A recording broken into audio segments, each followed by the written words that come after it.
नमस्कार, मैं हूं आपके साथ अनुष्का राय और आप देख रहे हैं दर्पण न्यूज। पटना के एक बड़े हॉस्पिटल में पति का कोविड का इलाज कराने आई महिला के साथ छेड़खानी का मामला सामने आया है।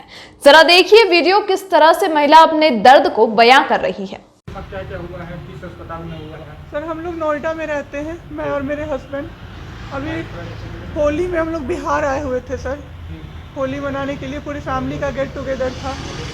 9 अप्रैल को मेरे हस्बैंड की तबीयत ख़राब हुई, फीवर हुआ उनको काफ़ी तेज़। हमने कोरोना का 2-3 बार टेस्ट करवाया, नेगेटिव आया। RT-PCR के लिए दिया तो वहाँ पे भागलपुर में थे हम लोग। वहाँ पे 1 दिन 2 दिन वेट करते करते 10 दिन तक रिपोर्ट नहीं आया। फिर हमने नोएडा के एक डॉक्टर हैं, उनसे कंसल्ट किया, वीडियो कंसल्टेशन से। उन्होंने बोला कि CT चेस्ट करवाना है। हम लोग भागलपुर गए और CT चेस्ट करवाए तो उसमें उनका इन्फेक्शन आया। 60% लंग्स उनका उसमें इन्फेक्टेड था, डैमेज नहीं था, इन्फेक्टेड था बस। बाकी लंग्स का हर चीज़ परफेक्ट था, सारा चीज़ नाक का, गले का सब कुछ नॉर्मल था, उसमें रिपोर्ट में था।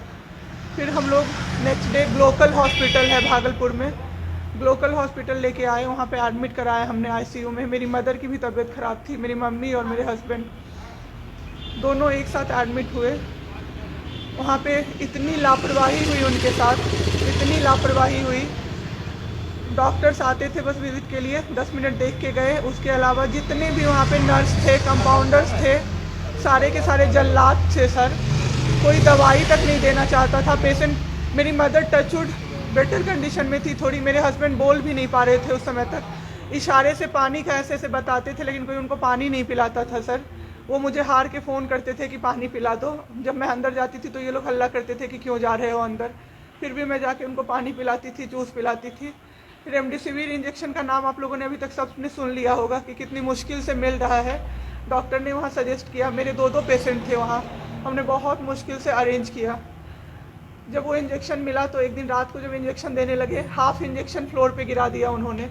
हमने कहा कि इतना महंगा इंजेक्शन है, इसी का असर होके ठीक होते ये आपने कैसे गिरा दिया। उन्होंने कहा कि 50,000 का भी गिरा देता ना तो तुम कुछ नहीं कर पाती अभी। हम लोग चुपचाप वहाँ से सर हट गए।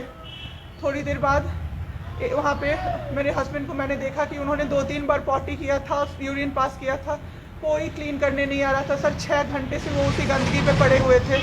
उन्होंने मुझे फिर फ़ोन किया, बस फ़ोन कर पाते थे सर, बोल भी नहीं, बस मिस्ड कॉल आती थी, मैं समझ जाती थी कि कुछ परेशानी है उनको। जब मैं गई तो मैंने देखा पूरे गंदे बेड पे मेरे हस्बैंड 6 फीट 2 इंच के सर, पूरे गंदे पे वो सोए हुए थे सर। मैंने ज़बरदस्ती सबको बुलाया।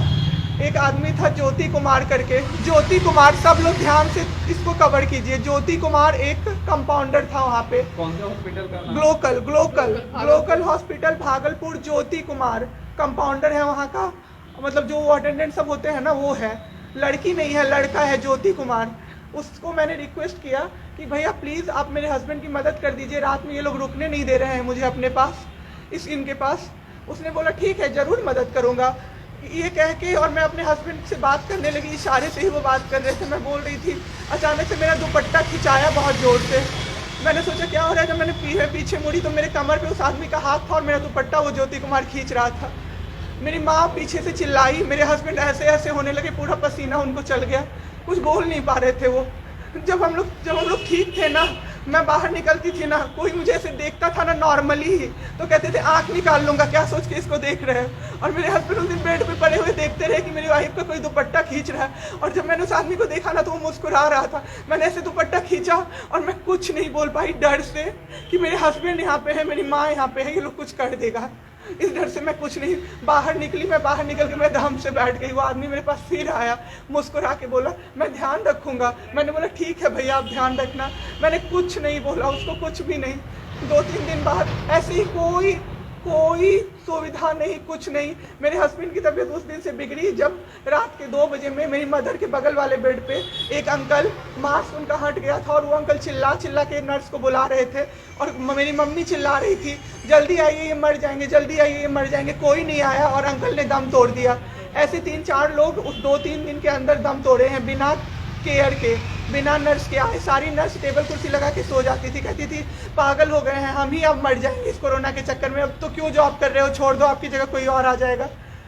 उसके बाद वहाँ से बाईपैप वहाँ उस हॉस्पिटल में नहीं अवेलेबल था। मेरे हस्बैंड की तबीयत एक दिन बहुत ख़राब हो गई, उन्होंने मायागंज रेफ़र कर दिया, भागलपुर मायागंज हॉस्पिटल। हम लोग अभी मायागंज आए, मायागंज की और हालत ख़राब, आईसीयू में 4 बेड था।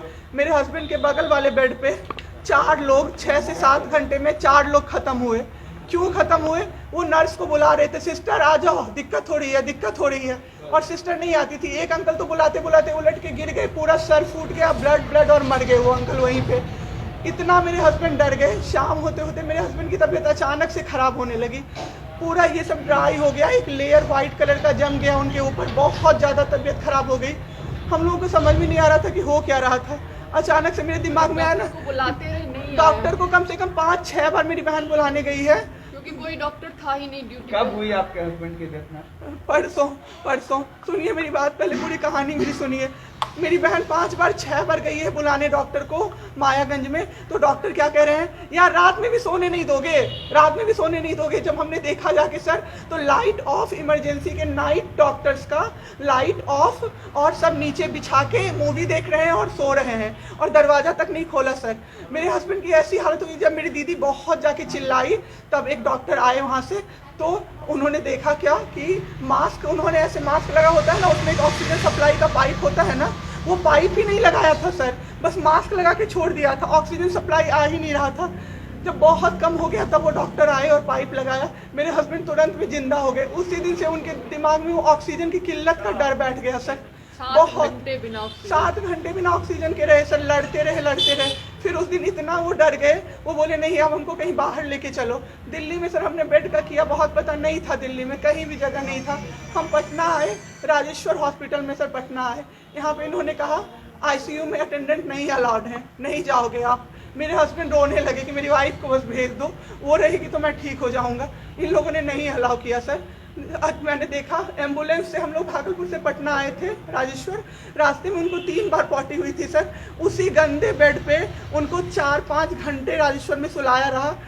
मैं 10 बार जाके बोली बाहर से कि सर प्लीज़ बेड क्लीन कर दीजिए, वो हम लोग देख लेंगे ना। एक डॉक्टर निकले, मैंने बोला, वो मेरे हस्बैंड अंदर से ना बोल नहीं पा रहे थे, अंदर से ऐसे ऐसे कर रहे थे, बुला रहे थे सबको। मैंने कहा सर वो बुला रहे हैं किसी को बाहर से, तो एक डॉक्टर मुझे कहता है अरे छोड़िए ना, वो छोड़ा तो ऐसे ही बौखला रहा है जब से आया है। मैं उस समय कुछ नहीं कर पाई सर। उसके बाद उनका ऑक्सीजन लेवल जब 37 हो गया, तब मेरे साथ मेरी दीदी थी, मेरे जीजा जी थे और मेरे जेठ थे। तब मैंने अपने जीजा जी को बोला कि अब मेरे से नहीं रहा होगा, मुझे किसी तरह से अंदर भिजवाइए।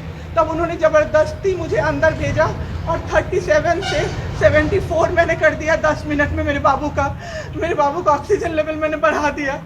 उसके बाद इन लोगों ने मुझे बोला, मैंने बोला सर अटेंडेंट अलाउड है, सारे के अटेंडेंट बैठे हुए थे। तो एक डॉक्टर ने मुझे बोला अटेंडेंट अलाउड नहीं रहेंगे तो कैसे काम चलेगा, सब तो कोरोना से बीमार पड़ रहे हैं, हम लोग कितना देखें, हम लोग क्या मर जाए खांसते खांसते सबको देख के। बैठिए चुपचाप और देखिए। 15 दिन तक सर एक टेबल पे एक लगातार मैं बैठी हूँ। आज 1 महीना पे मैंने ब्रश किया है सर, 1 महीने पे ब्रश किया है मैंने। बाबू को बहुत ठीक कर दिया। इतना स्ट्रॉ लगा के सर, मास्क के अंदर से स्ट्रॉ लगा के बाबू को मैंने जूस, दाल, रोटी सब कुछ पिलाया सर। इतने ठीक हो गए ना कि जो डॉक्टर फर्स्ट डे बोला था ये बचेगा नहीं, वो डॉक्टर सर 3-4 दिन बाद कहता है टचवुड क्या कर दिया आपने इनके साथ, ये तो एकदम ठीक हो गए। गजब का फाइट दिया आप दोनों ने मिलके। मुझे क्या पता था कि मैं फाइट दे रही हूँ और ये लोग मेरे बाबू को ख़त्म कर देंगे। इतना ऑक्सीजन का किल्लत सर, मेरा बाबू डर गया बहुत ज़्यादा। ऑक्सीजन सिलेंडर देखता था और कहता था हाँ वो ख़त्म हो जाएगा, वो ख़त्म हो जाएगा। मैं कहती थी नहीं ख़त्म होगा बाबू। 1.5 घंटे के लिए सर ऑक्सीजन सप्लाई बंद रहता था। बाद में हमें पता चला ये लोग ब्लैक मार्केटिंग कर रहे हैं अंदर में ऑक्सीजन सिलेंडर का। जो अस्पताल वाले हैं ना, वो ऑक्सीजन सप्लाई बंद कर देते थे ताकि बेचैन होके लोग खरीदें उन्हीं से। हम भी खरीदे सर, मैंने भी खरीदा। क्या करते हमें भी तो चाहिए था। परसों सर सुबह में हमारे पास एक ही सिलेंडर था, पाइपलाइन बंद हो गया। मेरे हस्बैंड को बाईपैप लगा हुआ था, उनको 2 सिलेंडर से जाना था, एक ही सिलेंडर था। सिलेंडर मांगते मांगते कहीं नहीं मिला सर, मेरे हस्बैंड ख़त्म हो गए। सर, मेरा बाबू चला गया हमको छोड़ के। आपके साथ जो यहाँ पे भी सर, यहाँ पे राजेश्वर में डॉक्टर अखिलेश गंदे गंदे इशारे कर रहा था मुझे सर। चलता था ना तो मुझसे सट के क्रॉस करता था सर। मैं इग्नोर कर देती थी कि मेरा हस्बैंड है यहाँ पे, वरना अगर बाहर होता चप्पल खोल के मैं मारती सर ऐसे इंसान को। वहाँ पे मायागंज हॉस्पिटल में डॉक्टर्स, कोई भी डॉक्टर नहीं आता है, कोई सीनियर डॉक्टर नहीं, जूनियर डॉक्टर नहीं, और पेशेंट की सिर्फ एंट्री कर देते हैं कि फिजियोथेरेपी किया गया। ये मेरे बाबू नाक का क्या करते हैं, नेबुलाइज किया गया, 4 बार नेबुलाइज किया गया, कोई चीज़ नहीं होती है, सिर्फ पेशेंट की एंट्री कर देते हैं। एंट्री सब किया हुआ रहता है कि ये बड़े डॉक्टर आए, ये बड़े डॉक्टर आए, उन्होंने पेशेंट को देखा, नेबुलाइज किया, फिजियोथेरेपी हुआ, पेशेंट को कुछ नहीं, मतलब सीपैप पे पड़ा हुआ पेशेंट, और उसको देखने के लिए 24 घंटे में कोई नर्स नहीं आती है, रूम बंद करके, और सब सोते रहते हैं। दरवाजा ठकठकाइएगा तो चिल्ला के बोलेगी दूर भागो यहाँ से, कोरोना पेशेंट के यहाँ से आई हो, हम लोग अभी रात में नहीं आ सकते। हम लोग क्या मर जाए पेशेंट के लिए? कोई नहीं आता है, कोई नहीं आता है देखने के लिए किसी को। ये लोग पटना में तो 26 तारीख को आए पटना। मैम आपके साथ जो ये सब हुआ गलत हुआ, इसकी शिकायत आपने किसी को की है? अभी किसको करे सर, परसों तो मेरा बाबू गया है। परसों शाम आप क्या चाहती हैं सरकार से? क्या अभी सबसे पहले तो मैं चाहती हूँ कि सारे जगह ये सबसे पहले तो मुझे कोई प्लेटफॉर्म मिले जिस पे मैं ये बोल सकूँ टीवी पे जाके, ताकि लोग बचें। अब जिसके साथ जो हो नहीं हो वो तो सेकेंडरी है। हमारे जैसे जो लोग उसमें पड़े हैं ना, जो ये छोड़ के भूल जाते हैं कि पेशेंट का ख्याल डॉक्टर्स रखेंगे, वो जाके अपने पेशेंट का ख्याल रखें, नहीं तो सब मर जाएंगे सर, सब मर जाएंगे। एक डॉक्टर एक दिन आए राजेश्वर में, कहते हैं अरे ये बेड अभी तक नहीं खाली हुआ है, मतलब ये आदमी अभी तक नहीं मरा है। एक आदमी के बारे में आप सोचो सर जरा सा, आप सोचो सर जरा सा। मेरे हस्बैंड को वेंटिलेटर पे नहीं रखा सर, वो शायद बच जाते। और जब मेरी एक फ्रेंड है डॉक्टर, उसने बात की कि आपने वेंटिलेटर पे क्यों नहीं रखा, तो झूठ कह रहे हैं कि फैमिली वालों ने मना किया। कि हमें कोई सजेशन नहीं दिया गया कि वेंटिलेटर पे आप रख सकते हो, कुछ भी नहीं सर। वो बस वेट कर रहे थे कि ये बेड खाली हो। इस अंक में फिलहाल इतना ही। खबरों के साथ बने रहने के लिए देखते रहिए दर्पण न्यूज।